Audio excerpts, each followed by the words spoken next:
নমস্কার বন্ধুরা, easy recipe with মৌ চ্যানেলে তোমাদেরকে স্বাগতম।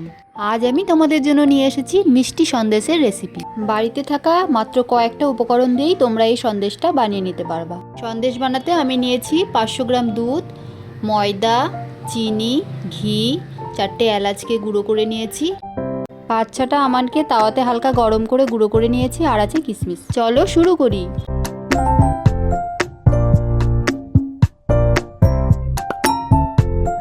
কড়াইয়ে প্রথমে 3-4 চামচ ঘি দিয়ে নেব।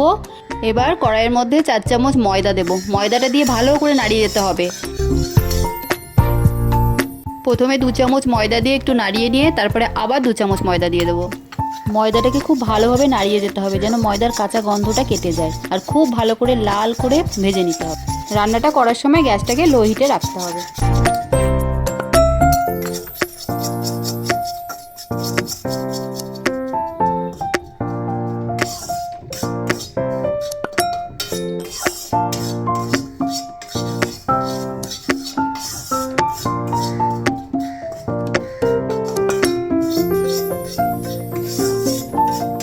অনেকক্ষণ ধরে নাড়িয়ে নাড়িয়ে আমি ময়দাটাকে ভেজে নিয়েছি।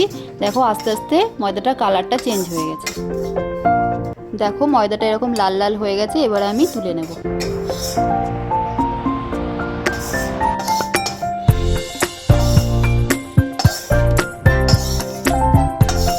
কড়াইয়ে আমি দুধটা দিয়ে ভালো করে জাল দিয়ে নেব।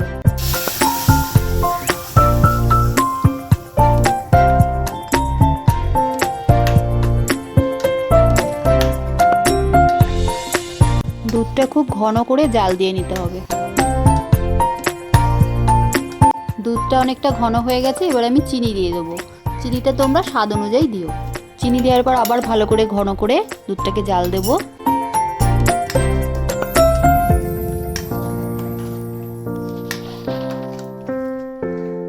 এবার এলাচ গুঁড়োটা দিয়ে দেবো।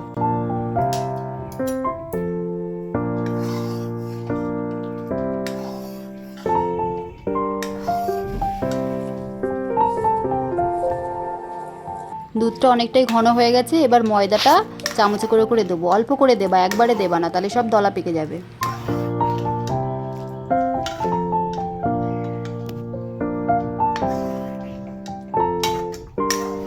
ময়দাটা অল্প অল্প করে দিতে হবে আর নাড়িয়ে যেতে হবে, না হলে কিন্তু দলা পেকে যাবে। ময়দাটা দুধের মধ্যে সব মেশানো হয়ে গেছে। এখনও নাড়িয়ে যেতে হবে ভালো করে। অনেকটাই ঘন হয়ে গেছে। এবার আমন্ড গুঁড়োটা দিয়ে দেবো।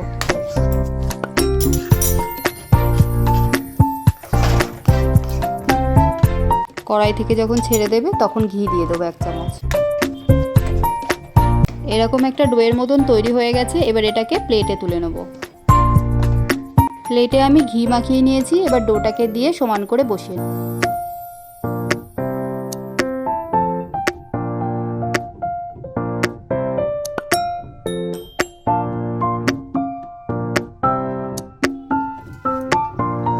ওপর থেকে কয়েকটা কিশমিশ দিয়ে এভাবে সাজিয়ে নেব।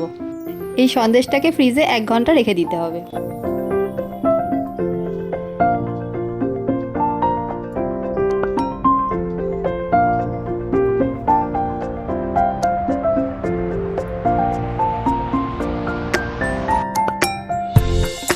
ফ্রিজে 1 ঘন্টা রাখার পর এবার আমি সন্দেশটাকে পিস পিস করে কেটে নেব।